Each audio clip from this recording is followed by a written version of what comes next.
I work for Green Cross. It's an environmental organization. Yeah, what are they all about? Well, we basically work on different environment issues, from clean water to disarmament of chemical weapons. You know, international laws that deal with the environment. Like last year, I was in India for quite a while working on a water treatment plant. The cotton industry there is a major source of pollution. So. It just sounds like you're actually doing something, you know? I mean, most people, myself included, just sit around and bitch, you know? But how'd you get into that? I came out of political science and I was hoping to work for the government, and I did for a little while. Terrible. Not good. No. And anyway, I got really tired of having this endless conversation with friends about how the world was falling to pieces. So I decided what I really wanted to do was to find things that could be fixed and try to fix them, you know? You know, I actually alternated between thinking that, you know, everything is irrevocably screwed up and that things might be getting better in some ways. Better? How could you possibly say that? I mean, I know it sounds weird, but there are things to be optimistic about.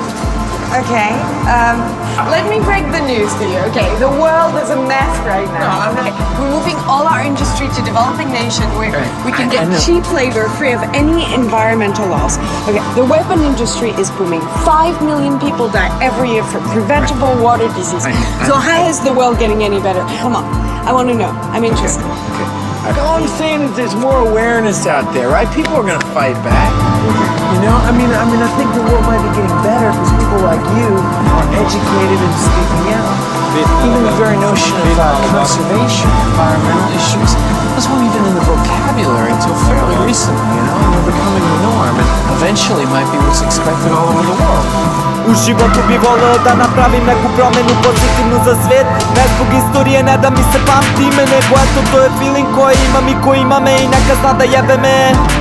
Pa ako ne uspem u tome što je i verovatnije, hteo bi pos'o koji me ispunjavam, da uživam u tome. I ženu lepu i dobru, mudru i pametnu, zbrdo deca u stanu sa pogledom do jaja i ekipu do jaja ko sada.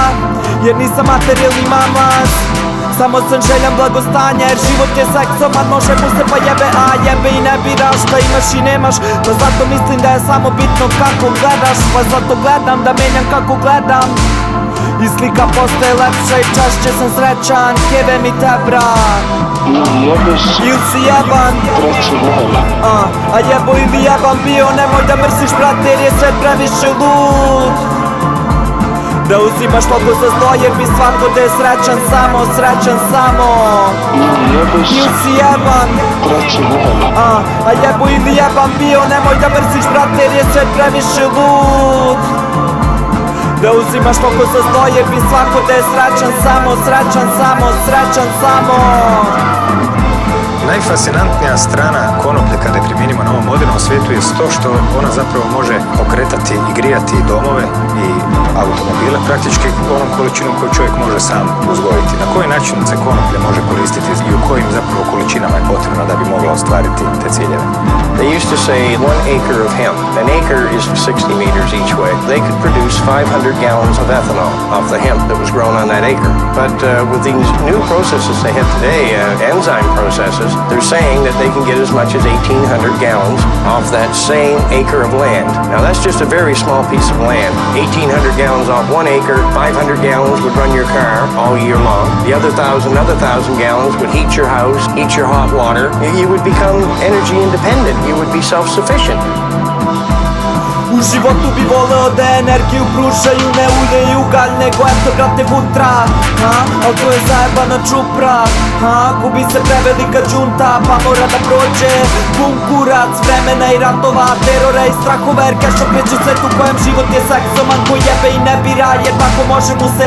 Ne znam da li razumeš me, al nije ni bitno, jer na kraju dana od milion saveta svak uradi i misli šta osjeti lično u trenutku. Pa ako sam ti pomogao do jaja, ako si mi pomogao, hvala.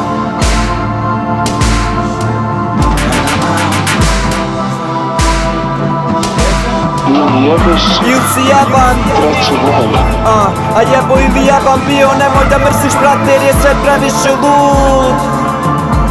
Da uzimaš logo za zlo, jer bi svako da je srećan samo, srećan samo. i uzivam. A jebu ili jebam bio, nemoj da mrziš brate jer je svet previše lud. Da uzimaš koliko za zlojev i svako da je srećan samo, srećan samo, srećan samo.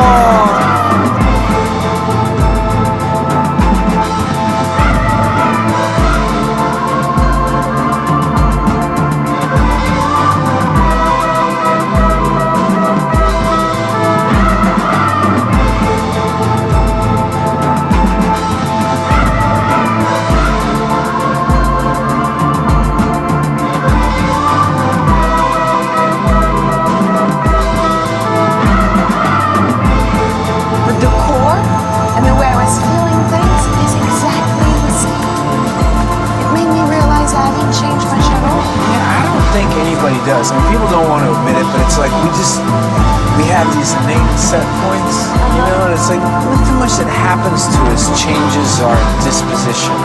Really? You believe that? I think so. I read this study where they followed people who won the lottery and people who become paraplegics, right? But you think that, you know, one extreme is going to make you euphoric and the other suicidal, but the study shows that after about 6 months, right, as soon as people got used to their new situation, they were more or less the same. The same. Well, yeah, like if they were basically an optimistic, jovial person, they're now an optimistic, jovial person in a wheelchair. If they're a petty, miserable asshole, okay, they're a petty, miserable asshole with a new Cadillac, a house, and a boat. So you now be forever depressed no matter what great things happen in my life?